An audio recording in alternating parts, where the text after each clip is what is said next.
Okay, magandang gabi sa inyo mga kasaka, mga kabady.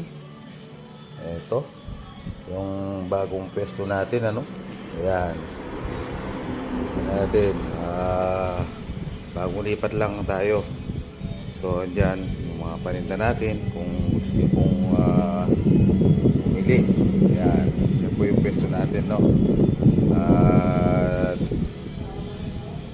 welcome po kayo na pumunta dito, mag-visit na po kayo dito sa lugar ng Nagbunga, Castillejos, Zambales.